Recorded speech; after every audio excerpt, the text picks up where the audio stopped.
എന്തിനാണ് ഇത് ചെയ്തെന്നുള്ള എക്സാക്ട് കാര്യം ഈ കാര്യം വേറൊന്നുമല്ല. ഇവരെ വീട്ടില്, അതായത് കഴിഞ്ഞ അനിയൻ എന്റെ അടുത്ത് പറയുന്നത് ഇവരെ വീട്ടിൽ അങ്ങോട്ട് ഇവിടെ സംസാരം നടന്നു. എല്ലാവർക്കും നമസ്കാരം. ആദിത്യ എന്ന് പറയുന്ന ഇൻഫ്ലുവൻസറായ പെൺകുട്ടിയുടെ ആത്മഹത്യ ഞാൻ ഇന്നലെ രാവിലെ വീഡിയോ ചെയ്ത സമയത്ത് ഞാൻ പറഞ്ഞിട്ടുണ്ടായിരുന്നു. എനിക്കൊരിക്കലും തോന്നുന്നില്ല ഈ കുട്ടി ഒരു സൈബർ ആക്രമണത്തെ തുടർന്ന് ആത്മഹത്യ എന്ന് പറയുന്ന ഒരു കോൺസെപ്റ്റിലോട്ട് പോകുന്നു.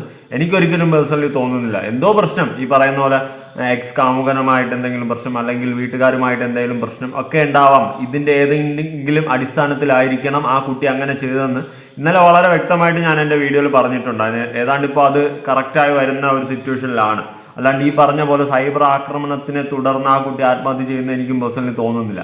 അതിനുള്ള റീസൺ എന്താണെന്ന് വെച്ച് കഴിഞ്ഞാൽ, ഈ ഒരു സോഷ്യൽ മീഡിയ പ്ലാറ്റ്ഫോമിൽ വരുമ്പോൾ എല്ലാവരും അത്യാവശ്യം ഗട്ട്സും കാര്യങ്ങളൊക്കെ ഉള്ളവരായിരിക്കും.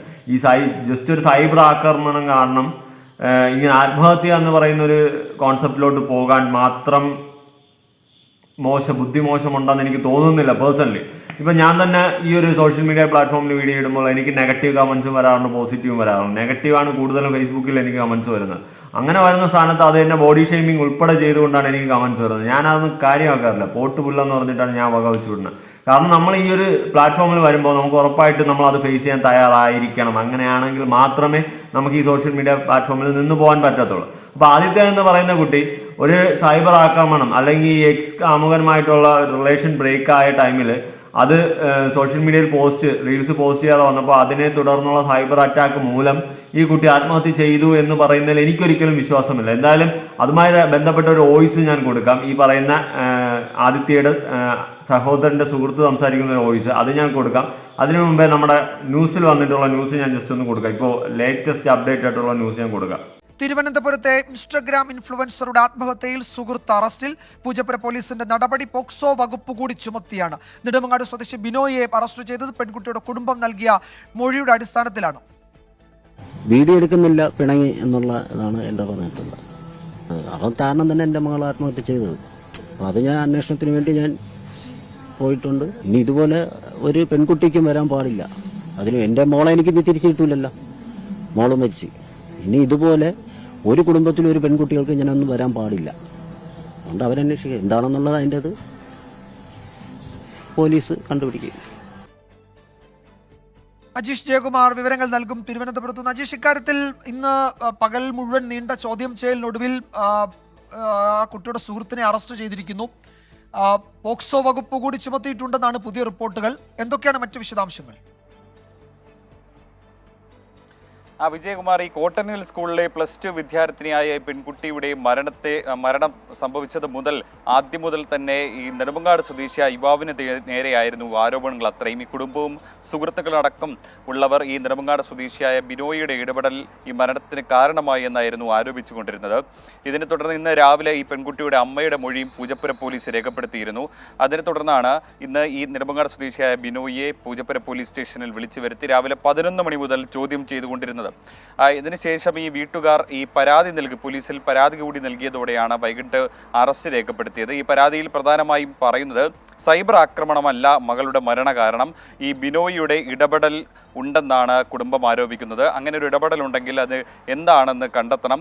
മാത്രമല്ല ഈ പെൺകുട്ടിയും ഈ ബിനോയും തമ്മിൽ മാസങ്ങളുടെ അടുപ്പമുണ്ട്. ഇൻസ്റ്റഗ്രാമിൽ അവർ ഒരുമിച്ച് ഒരുപാട് വീഡിയോകളും പങ്കുവച്ചിട്ടുണ്ടായിരുന്നു. അതിനുശേഷം ഈ ബന്ധം അവസാനിച്ചതോടെ മാനസികമായി ബിനോയ് ഈ പെൺകുട്ടിയെ പീഡിപ്പിച്ചിരുന്നെന്നാണ് കുടുംബം ആരോപിക്കുന്നത്. എങ്കിൽ അത് ഏത് തരത്തിലായിരുന്നു ആ പീഡനബന്ധം കണ്ടെത്തേണ്ടതെന്ന് നിലവിൽ 2 വകുപ്പുകളാണ് ചുമത്തിയിരിക്കുന്നത് പോലീസ്. ആത്മഹത്യാ പ്രേരണ, പോക്സോ. ഈ പെൺകുട്ടി മൈനർ ആയതുകൊണ്ടാണ് പോക്സോ വകുപ്പ് കൂടി പോലീസ് ഇപ്പോൾ ചുമത്തിയിരിക്കുന്നത്. ഇനി ഏത് തരത്തിലാണ് ഈ പീഡനമെന്ന് കണ്ടെത്തേണ്ടതുണ്ട്. അതിന് ഈ ബിനോയുടെ മൊബൈൽ ഫോൺ അടക്കം വിശദമായി പരിശോധിക്കേണ്ടതുണ്ട്. അത് ആ പരിശോധന അടക്കം നാളെ നടക്കും. മാത്രമല്ല ബിനോയുടെ സുഹൃത്തുക്കളുടെ മൊഴിയും പോലീസ് ഉടൻ തന്നെ രേഖപ്പെടുത്തിയേക്കും. ഇത് അതായത് ബിനോയ് എന്ന് പറയുന്ന ഈ കാമുകൻ ഇവൻ ഈ ബ്രേക്കപ്പ് ആയതിനു ശേഷവും ഈ പറയുന്ന പോലെ ഈ കുട്ടിയെ മാനസികമായി പീഡിപ്പിക്കുന്നതായ റിലേറ്റ് ചെയ്ത് എന്തൊക്കെയോ സംസാരിച്ചിട്ടുണ്ടെന്നാണ് പറഞ്ഞു വയ്ക്കുന്നത്. അതെന്തായാലും ഫോൺ ചെക്ക് ചെയ്യുമ്പോൾ തന്നെ അതിനുള്ള എവിഡൻസും കാര്യങ്ങളൊക്കെ ഉറപ്പായിട്ട് ക്ലിയർ ആവും. അത് അങ്ങനെ എന്തെങ്കിലും സംഭവിച്ചിട്ടുണ്ടോ, അങ്ങനെ എന്തെങ്കിലും മോശമായ ടോക്കോ, അല്ലെങ്കിൽ ഈ പറഞ്ഞതുപോലെ ഈ ബ്രേക്കപ്പ് ആയതിനു ശേഷം എന്തെങ്കിലും ഭീഷണിയോ കാര്യങ്ങളോ ഉന്നയിച്ചിട്ടുണ്ടോ ഇല്ലയോ എന്നെല്ലാം ഫോൺ ചെക്ക് ചെയ്യുമ്പോൾ കിട്ടാവുന്നുള്ളൂ. അതിൽ വേറെ അതിന് അധികം ആലോചിച്ച് തലമുണ്ടാക്കേണ്ട കേസില്ല. പക്ഷേ അല്ലാണ്ട് ഈ ബ്രേക്കപ്പ് ആയതിനു ശേഷം രണ്ടുപേരും പരസ്പരം വേണ്ടെന്ന ആ റിലേഷൻ ബ്രേക്ക് ചെയ്ത് പോയതിനു ശേഷം ആ ഒരു ബ്രേക്കപ്പിനെ തുടർന്ന് ഈ പറയുന്ന ആദിത്യ മാനസികമായി തളർന്ന് ഡിപ്രഷനിലായോന്നും അറിയാൻ പാടില്ല. മനസ്സിലായി? എന്തായാലും ഡിപ്രഷൻ എന്നൊരു സ്റ്റേജിലൂടെ ഈ പറയുന്ന ആദിത്യ എന്ന് പറയുന്ന പെൺകുട്ടി കടന്നു പോയിട്ടുണ്ട്. പക്ഷെ റീസെന്റ് ഇട്ടിട്ടുള്ള റീൽസിൽ ഉൾപ്പെടെ ഒരു എന്തോ ഒരു ഇമ്പാക്റ്റ് അവിടെ എനിക്ക് ഫീൽ ചെയ്യുന്നുണ്ട്. എന്തോ ഒരു ഈ പറയുന്ന ബ്രേക്കപ്പ് അല്ലെങ്കിൽ ഈ പറയുന്ന ബിനോയുടെ ആ ഒരു ഇഷ്യൂ മാത്രമല്ല, റീസെന്റ് ഇട്ട റീൽസ് ഉൾപ്പെടെ കണ്ടപ്പോൾ എനിക്ക് പേഴ്സണലി അങ്ങനെ തോന്നി. എന്തായാലും ഒരു 2 റീൽസ് ഞാൻ ഇവിടെ ഒന്ന് കൊടുക്കാം, നിങ്ങളൊന്ന് ജസ്റ്റ് ഒന്ന് കണ്ടു. നിങ്ങളെ കൂട്ടത്തിൽ ഉണ്ടായി ഇങ്ങനെ പറയുന്ന ചില കൂട്ടുകാരൻ അല്ലെങ്കിൽ കൂട്ടുകാരികൾ. ഞാൻ ഇനി അവനെ അവോയ്ഡ് ആക്കും കേട്ടോ. ഞാൻ ഇതിന് ചുമ്മാ അവനെ ഇങ്ങനെ എക്സ്പെക്ട് ചെയ്തോണ്ടിരിക്കണം. എന്റെ എക്സ്പെക്ടേഷൻ ആണ് കുഴപ്പം. ഞാൻ അവോയ്ഡ് ചെയ്യും. ഇനി ഞാൻ മൈൻഡ് പോലും ചെയ്യൂല. ഞാൻ അവന്റെ മെസ്സേജ് ഞാൻ തിരിഞ്ഞു നോക്കൂല. ഒരു കോളിലെ ശബ്ദം വരട്ടെ ഞാൻ മൈൻഡേ ചെയ്യൂല. ഒക്കെ എത്ര കുളം കണ്ടിരിക്കുന്നു. പിന്നെ ഞാൻ ഇതിനു മുന്നേ കുറെ ആൾക്കാരെ കണ്ടിട്ടുള്ള തന്നെ. ഞാൻ പട്ടിയെ പോലെ പോകുന്നില്ല. ഇനി ഒരു മൈൻഡും ചെയ്യൂല. ഇനി അവൾ 1 മിനിറ്റ് അല്ലെങ്കിൽ അവ 1 മിനിറ്റ് മെസ്സേജ് അയച്ചില്ലെന്നും പറഞ്ഞ് എനിക്ക് ഒന്നും ഒരു ചുക്കും ഇല്ല. എത്ര മിനിറ്റ് കഴിഞ്ഞ റിപ്ലൈ ഇട്ട്. എന്നാൽ അല്പസമയത്തിന് ശേഷം ഇത്രയും സമയമായില്ലേ, എന്ത് റിപ്ലൈ തരാത്ത, വിളിക്കൂല്ലേ. പാവ അവളെ ചിലപ്പം ബിസി ആയിട്ടായിരിക്കും, അല്ലെങ്കിൽ അവൾ ചിലപ്പോൾ ബിസി ആയോണ്ടായിരിക്കും. അയ്യോ എന്തൊക്കെ തിരക്കുകളുള്ളതല്ലേ. നമ്മളാണത് മനസ്സിലാക്കാൻ. വിളിച്ചു നോക്കാല്ലേ. ഇല്ലേ ആരമ്മ മെസ്സേജ് എന്റെ ഫോണിലാണാ അയക്കോ. എന്നിട്ട് മനസ്സിൽ ലാസ്റ്റ് ഈ ഡയലോഗും കൂടെ. എന്റെ ഭാഗ്യം തന്നെയല്ലേ അവൻ അല്ലെങ്കിൽ അവള്. റിലേഷനിൽ ഇരിക്കെ തന്നെ ആ ഓപ്പോസിറ്റ് നിൽക്കുന്ന ആൾക്ക് വേറൊരാൾക്ക് ക്രഷ് പോയി പറയുക, അവര് സെറ്റ് ആവുക, നമ്മൾ മൂഞ്ചലോടെ കൊണ്ടിരിക്കുക. എന്താ വഴി അങ്ങ് പോകണമെങ്കിൽ പൊക്കോട്ട്. പിന്നെ എന്തിനു തിരിച്ചു വരണം? ആ ക്രഷിന്റെ എക്സ്പീരിയൻസ് ആയിട്ട് കഴിഞ്ഞുടനെ വീണ്ടും നമ്മളെ അടുത്ത് തിരിച്ചു വരിക. പോണവരങ്ങ് പൊക്കോട്ട്. പിടിച്ചു നിർത്തേണ്ട ആവശ്യമൊന്നുമില്ല. അതിന്റെ ഒരു ആവശ്യവും നമുക്കില്ല. ഏത് നമ്മളിരിക്കെ തന്നെ വേറെ അടുത്ത് ക്രഷ് എന്ന് പറഞ്ഞാൽ അപ്പൊ കല്യാണം കഴിഞ്ഞതിന് ശേഷം നമ്മളത് കൊള്ളില്ലെന്ന് പറഞ്ഞ് വേറൊരാളത് കൊള്ളാന്ന് പറഞ്ഞ് പോയി കഴിഞ്ഞാൽ എന്ത് ചെയ്യാൻ പറ്റും? ഒന്നും ചെയ്യാൻ പറ്റൂല. അതുകൊണ്ട് നമ്മളത് കൊള്ളാന്നുള്ള നമ്മളെ സാധനങ്ങൾ ഇഷ്ടപ്പെടുന്നവരും ഇഷ്ടപ്പെട്ടാൽ മതി. നമ്മളെ കണ്ണായാലും മൂക്കായാലും വായായാലും ചുണ്ടായാലും. അപ്പുറത്ത് നിൽക്കണവന്റെ കണ്ണും മൂക്കും പലതും കണ്ട് ഇഷ്ടപ്പെട്ട് പോണവരങ്ങ് പറഞ്ഞു വിട്ടോണം. പിന്നെ വീണ്ടും നമ്മളത് ഇഷ്ടപ്പെടാൻ വേണ്ടി വരുത്തേണ്ട ആവശ്യമില്ല. ഓക്കെ, ഇത് മറക്കാതിരിക്കുക. ഒരു ക്രഷ് ഇനി ക്രഷിന് ഇറങ്ങി കുളമ്പി പോണവരുടെ എനിക്ക് പറയാനുള്ളത്, ഈ ഉത്സവ പറമ്പുകളിലും ബസ് സ്റ്റോപ്പിലും പോയി ഈ കണ്ണ് കൊള്ളാം, മൂക്ക് കൊള്ളാം, ചിരി കൊള്ളാം, കാല് കൊള്ളാം, കൈ കൊള്ളാം, എല്ലാം കൊള്ളാന്ന് പറഞ്ഞ് പോണവരെടുത്ത് ഈ കണ്ണും മൂക്കൊക്കെ ഏറെ നിമിഷം എന്തിനാണോ അടിച്ചു പോകാന്നുള്ള സംഭവങ്ങളാണ്. കൂടെ നിന്ന് ഇഷ്ടപ്പെടുന്നവരെ മനസ്സിലാക്കി പോയാൽ നിനക്കൊക്കെ കൊള്ളാം. അത് ഇനി ആരായാലും കൂടെ ഉള്ളത് നല്ലതാണെങ്കിൽ പിന്നെ എന്തിനാണ് കണ്ടവന്റെ സാധനം താങ്ങി പോണത്? അത് എന്തിന്റെ കഴിപ്പ് തരുവാണ്? അത് നല്ലതല്ല കേട്ടാ. എന്തായാലും ഈ പറയുന്ന ആദിത്യ റീസെന്റ് ഏറ്റവും അവസാനമായിട്ട് ഈ പറയുന്ന ജൂൺ 10-ാം തീയതി പോസ്റ്റ് ഇട്ടിട്ടുണ്ടായിരുന്നു. അതിന്റെ സ്ക്രീൻഷോട്ട് കാര്യങ്ങൾ ഇൻസ്റ്റാഗ്രാം പേജിലൊക്കെ ഞാൻ വന്നിട്ടുള്ള കൊടുക്കാം. അപ്പോൾ ഇതിന്റെ താഴെ ഒരുപാട് ഈ RIP അങ്ങനത്തെ കമന്റ്സും കാര്യങ്ങളൊക്കെയാണ് ഞാൻ കണ്ടത്. ഓക്കെ, വോട്ടവർ ഈ പറയുന്ന പോലെ ഈ പോസ്റ്റ് ലാസ്റ്റ് റീസെന്റ് ഇട്ടിട്ടുള്ള 10-ാം തീയതിയാണ്. ഈ ജൂൺ മാസം 10-ാം തീയതി പോസ്റ്റ് ഇട്ടിട്ടുണ്ട്. അപ്പോൾ അതിന്റെ ഇടയിൽ എന്താണ് ഈ പറയുന്ന പോലെ ഫാമിലി ഇഷ്യൂ എന്തൊക്കെ സംഭവിച്ചിട്ടുണ്ട്. എന്തായാലും ഈ പറയുന്ന ആദിത്യയുടെ ബ്രദറിന്റെ സുഹൃത്ത് പറയുന്ന ഒരു വോയിസ് ക്ലിപ്പ് ഉണ്ട്. ഞാൻ ഫസ്റ്റ് ഓഫ് അതൊന്ന് കേൾപ്പിക്കാം.